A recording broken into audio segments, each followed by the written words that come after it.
This is our banded neck retraction. You're gonna take a band and set it up on a post or a cable, and you're gonna have your head resist up and back at the same time. We wanna make sure that the hook or the band starts above our head, or at least at the top of our head, and we wanna look slightly up.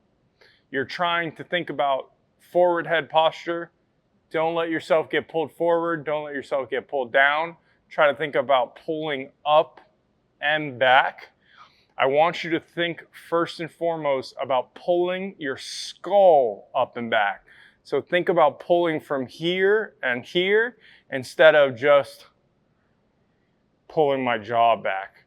I'm not trying to tilt my head down as much as I'm trying to climb through the ceiling and create length up and back.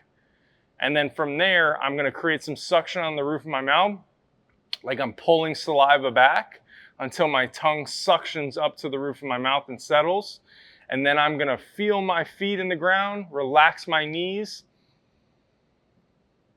and take some really good breaths while I maintain my positioning of up and back. As I'm here, I want you to get used to the feeling of feeling the front of your neck, the base of your skull, and your whole overall neck and skull, all the tissues around it working and normalizing them being able to work.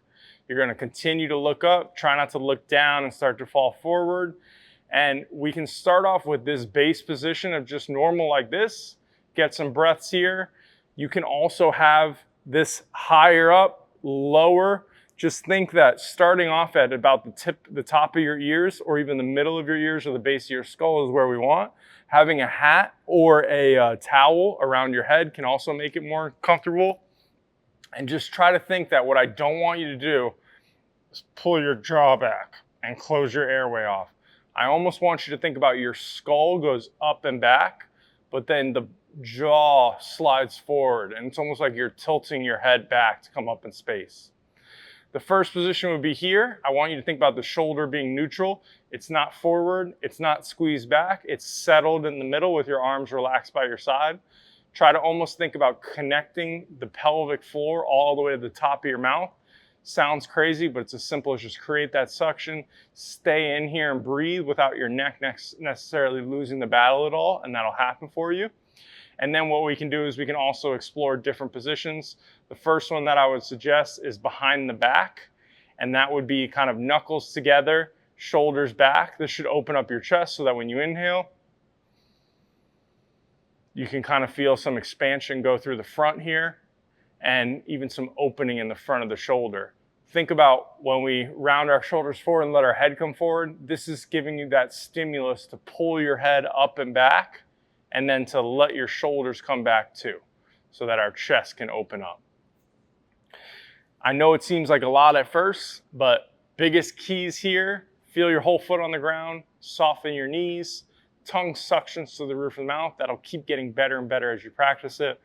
And then just think skull up and back, normalizing the idea that your neck muscles are just like any other muscle. We want to make them strong. We want to get them to feel a pump. And try to be aware of your eyes. A lot of people at first will start to look down here and their whole body will follow. Look up slightly so that we can keep that head up and back. When you're doing the first one, don't get caught up being the person that tries to do this to keep their head up and back and gets overextended. The easiest way to make sure you don't do that is exhale as long as you can, pause, feel what it feels like to be connected at the midline through that full exhale, and then relaxed inhale after that with that good suction at the palate. If you have any questions about that one, please let me know.